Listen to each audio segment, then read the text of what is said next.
Saviez-vous que des millions de tonnes de laine sont produites chaque année dans le monde entier? Cette fibre naturelle est utilisée par l'humanité depuis des millénaires pour fabriquer des vêtements résistants, chauds et confortables. Des manteaux les plus luxueux aux tapis les plus durables, la laine reste un matériau essentiel et polyvalent dans l'industrie textile, et bien au-delà. Mais vous êtes-vous déjà demandé comment elle passe d'un épais manteau sur le dos d'un mouton, brut et plein d'impuretés, à ces fils fins et doux qui composent vos pulls ou vos écharpes préférées? Ce que peu de gens savent, c'est que derrière ce processus apparemment simple se cache une chaîne complexe et fascinante, combinant parfaitement une tradition ancestrale et les technologies modernes les plus avancées. Aujourd'hui, je vous emmène pour un voyage détaillé et fascinant dans le monde de la production de laine. Nous parcourons ce chemin depuis les vastes prairies et les paysages reculés où les moutons sont élevés avec soin et tondus avec précision, jusqu'aux usines de pointe, dotées d'équipements sophistiqués, où la laine est méticuleusement nettoyée, traitée, filée et transformée en tissus et produits finis de haute qualité.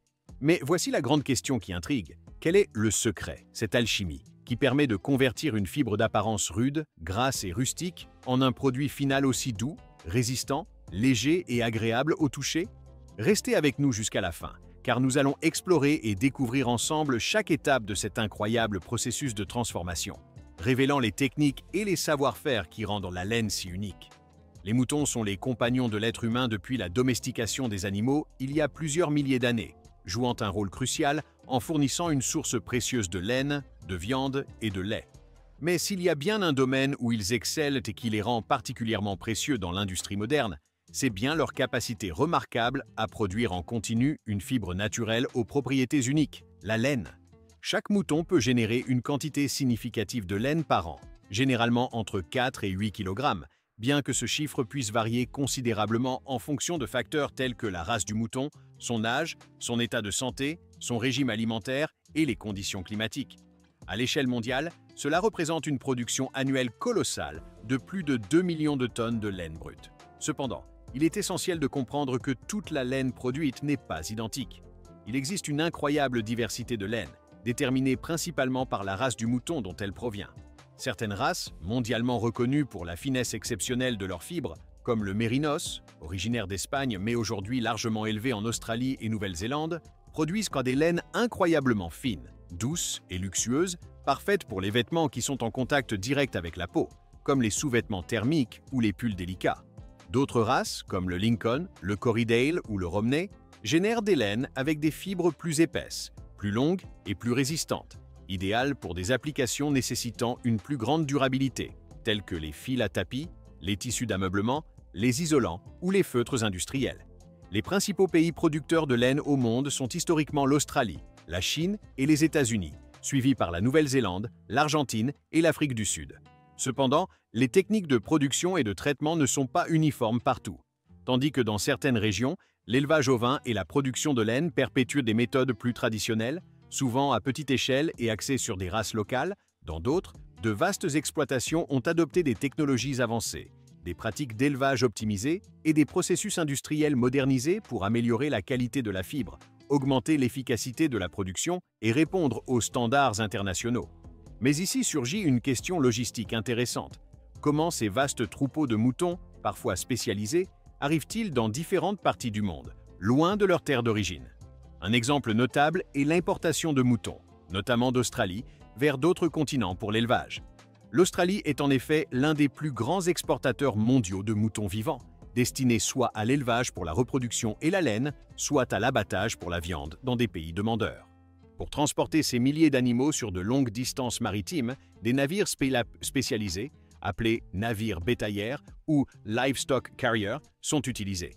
Ces navires sont spécifiquement conçus pour garantir au mieux le confort, la santé et la sécurité des animaux pendant le voyage. Ce sont de véritables géants des mers, capables d'accueillir d'énormes troupeaux. Certains des plus grands peuvent transporter jusqu'à 70 000 moutons, ou un nombre équivalent d'autres animaux comme des bovins, en un seul voyage. Le bien-être animal est une préoccupation majeure durant ces traversées. Chaque jour, les animaux consomment d'énormes quantités de ressources, environ 12 tonnes de nourriture, souvent sous forme de granulés nutritifs, et environ 80 000 litres, soit 70 000 litres, l'équivalent d'environ 21 000 gallons, d'eau potable, une quantité suffisante pour approvisionner en eau plus de 100 foyers moyens pendant une journée entière. Durant toute la durée de la traversée, un équipage spécialisé, comprenant généralement un ou plusieurs vétérinaires qualifiés et des soigneurs d'animaux, est à bord pour surveiller constamment l'état de santé et le comportement des moutons. Si un mouton présente des signes de stress, de maladie ou de déshydratation, il reçoit immédiatement les soins nécessaires pour garantir son bien-être jusqu'à l'arrivée à destination. Ces transports font l'objet de réglementations internationales de plus en plus strictes pour assurer des conditions de voyage humaines. Une fois arrivés à bon port après leur voyage, les moutons sont débarqués et généralement distribués dans différentes fermes ou ranchs d'élevage, où ils s'acclimatent à leur nouvel environnement et sont élevés selon les standards locaux, jusqu'au moment crucial de la tonte. Mais quand précisément les moutons sont-ils tondus? Le calendrier de tonte est un élément important de la gestion d'un élevage ovin. La première tonte a généralement lieu lorsque les jeunes moutons, agneaux ou entenais, ont entre 6 et 12 mois, produisant une laine souvent très douce appelée laine d'agneau. Par la suite, le processus de tonte se répète 1 ou 2 fois par an pour les moutons adultes, selon la race et les conditions climatiques. La période la plus courante pour la tonte est généralement à la fin du printemps ou au début de l'été, juste avant les grandes chaleurs. Ce moment de la tonte est crucial à plusieurs égards. S'il est réalisé au temps opportun, il ne s'agit pas seulement de récolter la fibre.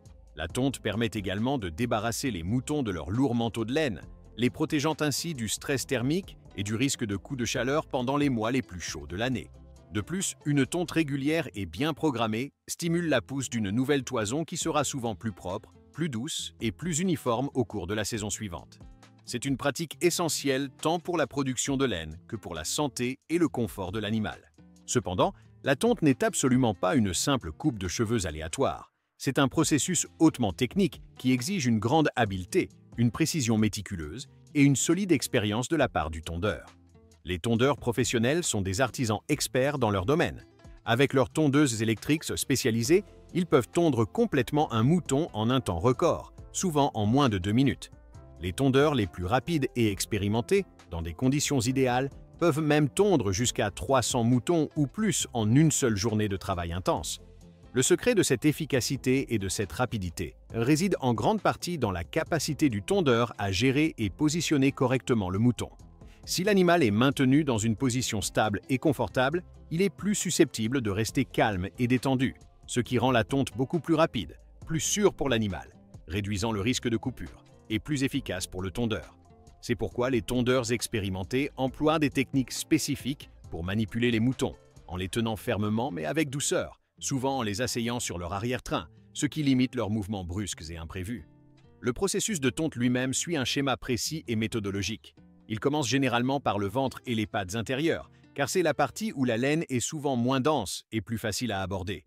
Ensuite, le tondeur suit un parcours prédéfini sur les flancs, le dos et le cou du mouton, en veillant autant que possible à retirer l'intégralité de la toison en une seule pièce continue, un peu comme on pèlerait un fruit.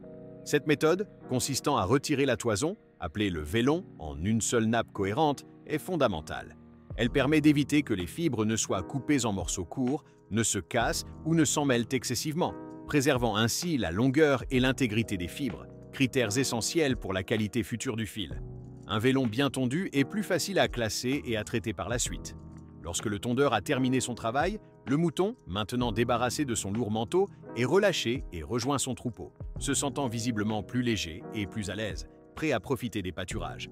Pendant ce temps, la laine fraîchement tondue, ce vélon unique pour chaque mouton, est soigneusement roulé ou plié pour maintenir sa structure, puis collecté et acheminé vers les usines de traitement et de filature, où commencera la longue et complexe transformation de la fibre brute en produit textile fini.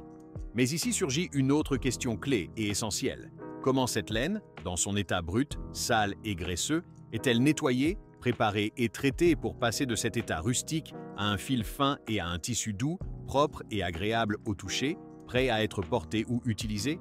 C'est une étape de transformation majeure qui nécessite des processus industriels spécifiques. Une fois que la laine tondue arrive à l'usine de traitement, un vaste et méticuleux processus de transformation commence.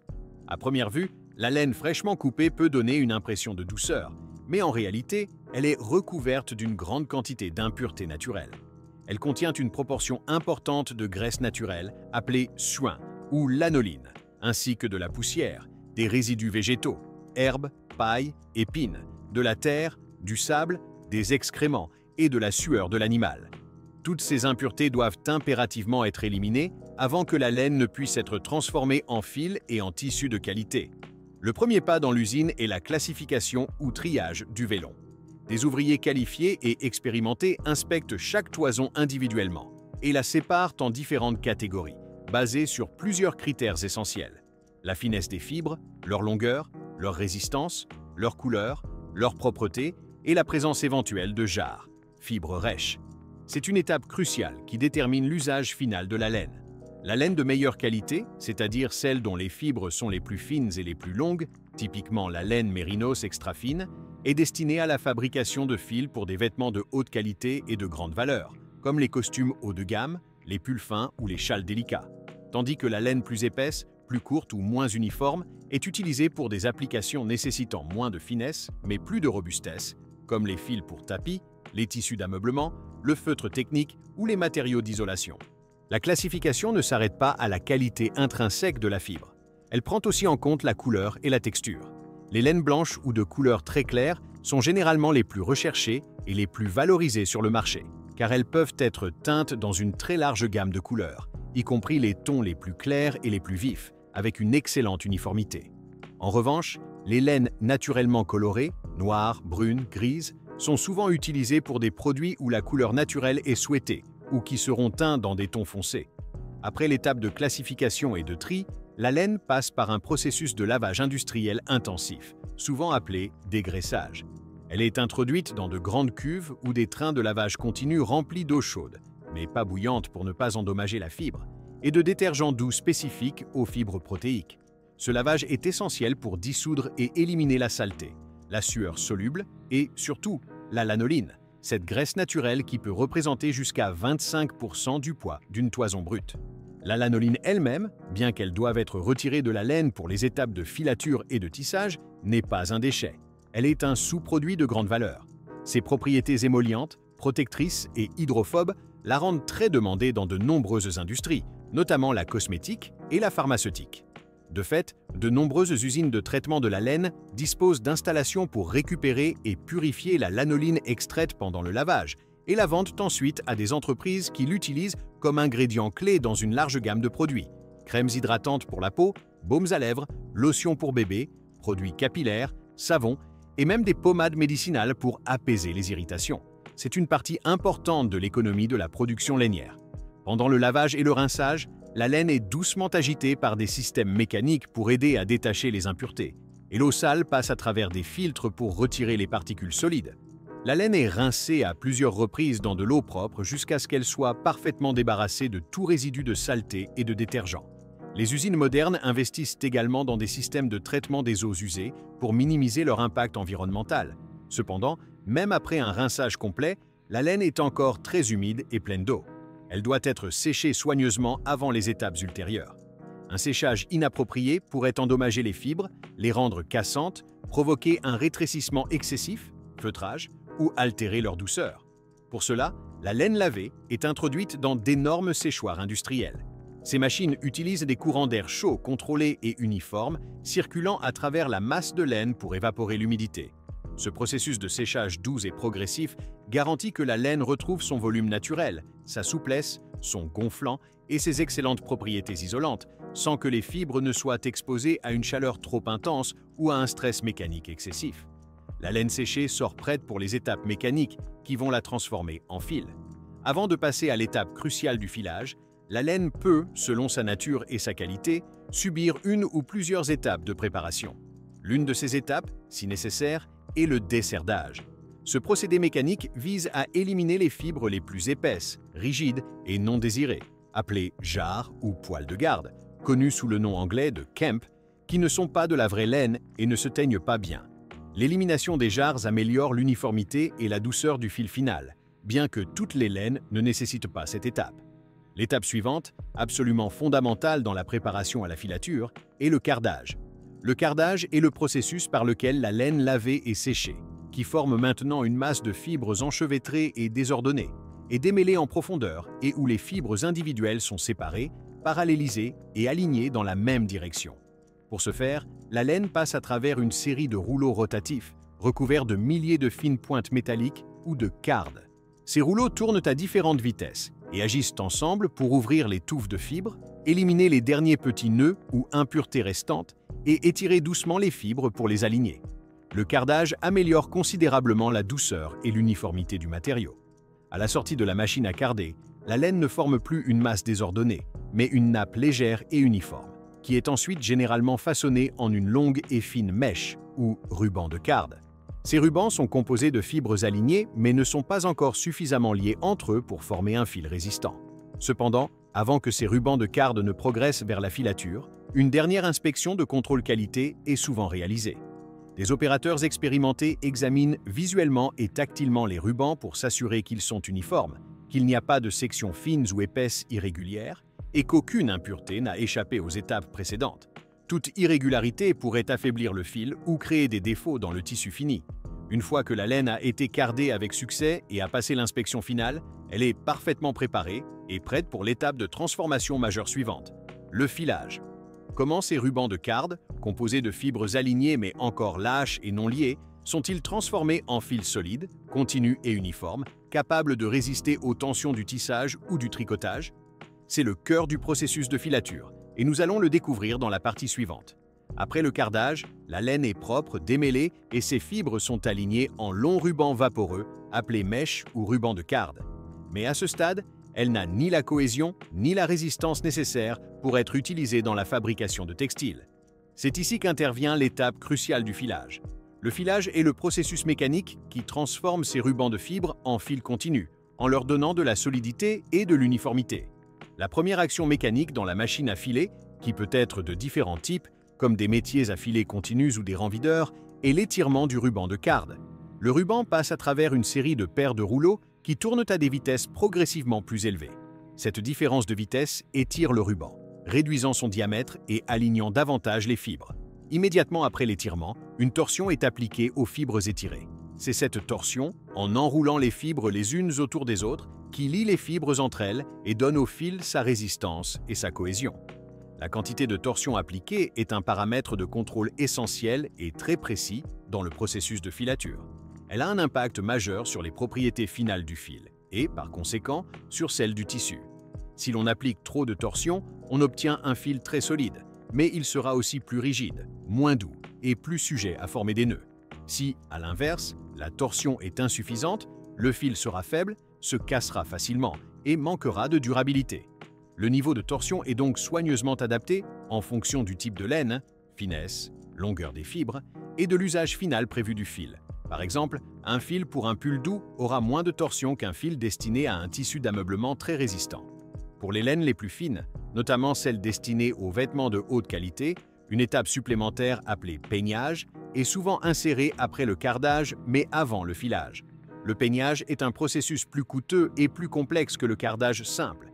Il utilise des peignes métalliques très fins et précis pour retirer les fibres les plus courtes, appelées blousses ou queues, qui n'ont pas la longueur suffisante pour bien s'intégrer dans un fil fin et régulier. Le peignage aligne également les fibres les plus longues et les plus fines de manière encore plus parfaite et parallèle qu'après le cardage. Le résultat est un ruban de fibres très pur, exceptionnellement uniforme, lisse et brillant, à partir duquel il est possible de filer des fils beaucoup plus fins, plus solides et d'une qualité supérieure, couramment utilisés pour les fils peignés destinés aux tissus de costumes, aux articles de bonneterie fine ou aux fils à tricoter haut de gamme. Une fois que le fil a été filé avec la finesse et la torsion souhaitées, il est enroulé sur de grands supports appelés bobines, cônes ou tubes, en fonction du type de machine à filer et de la manière dont le fil sera utilisé ensuite. Ces bobines sont les unités de stockage et de transport du fil, prêtes à être envoyées vers l'étape suivante de la chaîne de production textile, qu'il s'agisse du tissage, du tricotage, pour les pulls, chaussettes, etc., ou d'autres procédés de fabrication. Mais avant que les bobines de fil ne quittent l'atelier de filature, une étape finale et essentielle de contrôle de qualité est réalisée. Les techniciens spécialisés utilisent des équipements de mesure précis, souvent basés sur des technologies optiques ou laser, pour vérifier l'uniformité du diamètre, ou titre, du fil sur toute sa longueur, détecter la présence d'épaississement, d'amincissement, de nœuds, de points faibles ou de toute autre irrégularité qui pourrait affecter la résistance du fil, l'apparence du tissu ou causer des problèmes lors des étapes ultérieures. Seuls les lots de fils qui respectent les normes de qualité strictes de l'usine sont validés et autorisés à passer à la phase suivante. Une fois que les fils de laine ont été filés, enroulés sur bobine et ont passé avec succès le contrôle qualité, ils sont prêts pour l'étape majeure suivante, la fabrication du tissu. Dans le cas des étoffes tissées, les fils sont montés sur un métier à tisser. Le métier à tisser est une machine complexe dont la fonction principale est d'entrelacer deux ensembles de fils perpendiculaires pour former une structure plane et cohérente que l'on appelle tissu ou étoffe. Ces deux ensembles de fils sont les fils de chaîne, qui sont disposés longitudinalement sur le métier sous tension, et les fils de trame, qui sont insérés transversalement, de gauche à droite, puis de droite à gauche, à travers les fils de chaîne selon un schéma précis. L'entrelacement systématique et contrôlé des fils de chaîne et de trame est le principe de base de la fabrication de tout tissu, y compris les magnifiques étoffes de laine. Les métiers à tisser modernes, utilisés dans les usines de laine contemporaines, sont des machines extrêmement rapides et sophistiquées. Elles peuvent fabriquer plusieurs mètres carrés de tissu par minute. Ces métiers ajustent automatiquement et avec une grande précision la tension de chaque fil de chaîne et de chaque fil de trame pour garantir que le tissu tissé soit parfaitement uniforme, régulier, sans plis ni défauts structurels comme des zones plus lâches ou plus serrées.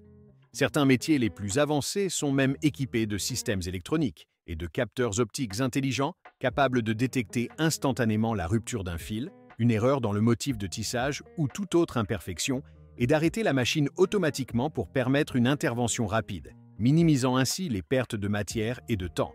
Selon le type de tissu de laine que l'on souhaite produire, sa structure, sa texture et son usage final, différentes techniques de tissage et ligaments, c'est-à-dire la manière spécifique et répétitive dont les fils de chaîne et de trame s'entrecroisent, peuvent être utilisées. Par exemple, les tissus destinés aux manteaux, aux vestes ou aux pantalons sont souvent réalisés avec des ligaments serrés, comme le sergé ou le twill, et une densité de fils élevée pour leur conférer une grande résistance, une bonne tenue et un beau tombé. A l'inverse, les tissus destinés aux écharpes, aux châles ou à certains vêtements légers peuvent utiliser des ligaments plus lâches et aérés pour leur donner plus de souplesse, de légèreté et un aspect plus fluide. Le choix du ligament et de la densité de tissage est déterminant pour les propriétés du tissu fini. Mais avant que les tissus de laine tissée ne soient prêts à être coupés et assemblés pour fabriquer des vêtements, des couvertures, des tentures ou d'autres produits textiles, ils doivent passer par une série d'étapes de finition essentielles. Ces traitements post-tissage sont cruciaux pour améliorer l'apparence, le toucher, la main, la stabilité dimensionnelle pour éviter qu'ils ne rétrécissent ou ne se déforment trop au lavage, et d'autres propriétés fonctionnelles et esthétiques du tissu final. L'un des traitements de finition les plus caractéristiques et les plus importants pour de nombreux tissus de laine est le processus appelé foulage ou bâtonnage. Le foulage est un traitement humide et mécanique. Le tissu tissé est soumis à une agitation contrôlée, souvent dans de grandes machines appelées fouloirs, en présence d'eau chaude, de savon ou de détergent doux et de pression. Sous l'effet combiné de la chaleur, de l'humidité et du frottement mécanique, les minuscules écailles microscopiques présentes à la surface des fibres de laine s'ouvrent, s'accrochent les unes aux autres et se bloquent, provoquant un léger feutrage contrôlé des fibres. Ce processus resserre la structure du tissu de manière significative, réduisant l'espace entre les fils et rendant le tissu beaucoup plus dense, compact, plus résistant à l'abrasion, plus chaud, plus résistant au vent et à l'eau, bien que non totalement imperméable. C'est le foulage qui donne à de nombreux draps de laine, feutres et tissus pour manteaux leur toucher dense et leur aspect plus uniforme, masquant souvent la structure de tissage d'origine. Un autre traitement de finition courant, particulièrement utilisé pour les tissus destinés aux pulls, aux couvertures, aux flanelles ou aux doublures chaudes, est le grattage ou lainage, perchado en espagnol. Ce processus est réalisé mécaniquement en faisant passer le tissu sur des rouleaux rotatifs recouverts de fines pointes métalliques ou, traditionnellement, de têtes de chardon séchées. Le grattage soulève délicatement les extrémités des fibres de laine à la surface du tissu, créant une couche douce et duveteuse de poils ou de sieste sur le dessus. Ce poil donne au tissu de laine un fini de surface beaucoup plus doux, plus chaud au toucher, plus volumineux et légèrement flou. En emprisonnant l'air dans cette couche de duvet, le grattage améliore également de manière significative les propriétés isolantes du tissu, le rendant idéal pour les articles conçus pour tenir chaud et offrir un confort douillet. Enfin, une fois que le tissu a été tissé et a subi, si nécessaire, des traitements de finition comme le foulage ou le grattage, l'étape finale avant d'être prêt pour la confection est généralement la teinture. La teinture est le processus par lequel le tissu de laine est coloré. Les tissus peuvent être teints dans une palette infinie de couleurs en les immergeant dans de grandes cuves qui contiennent des solutions aqueuses de teinture spécifiques aux fibres protéiques, comme la laine et la soie, souvent à des températures élevées et en présence de produits chimiques appelés mordants, qui aident les molécules de teinture à se fixer solidement aux fibres. Le processus de teinture en cuve est contrôlé avec précision en termes de température, de durée et de concentration des colorants. Il est suivi d'étapes de rinçage pour éliminer l'excès de teinture et de produits chimiques, puis d'un séchage. L'objectif est d'obtenir une couleur uniforme sur toute la surface du tissu avec une bonne solidité des couleurs, c'est-à-dire que la couleur doit résister au lavage, à la lumière, au frottement et à d'autres agents extérieurs sans déteindre ou s'estomper de manière significative. Comment fonctionne précisément la chimie de la teinture pour fixer les couleurs de manière permanente aux fibres de laine et quelles techniques et technologies avancées sont utilisées aujourd'hui dans l'industrie textile pour obtenir une large gamme de couleurs vives et durables tout en minimisant l'utilisation de produits chimiques et l'impact environnemental des eaux usées? C'est une partie essentielle et techniquement complexe de la finition qui ajoute la dimension visuelle finale à ce matériau remarquable.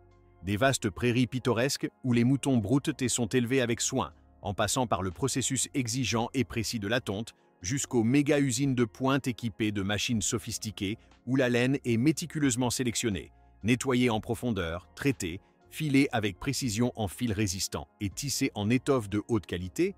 Le parcours de la laine est un voyage extraordinaire. C'est un témoignage vivant de la manière dont les ressources naturelles renouvelables et le savoir-faire humain, enrichi par l'innovation technologique, se combinent pour créer l'un des matériaux les plus polyvalents, durables, performants et appréciés par l'humanité depuis des millénaires. Et l'ajout de la couleur par la teinture ne fait qu'ouvrir un champ infini de possibilités esthétiques pour ce matériau déjà exceptionnel.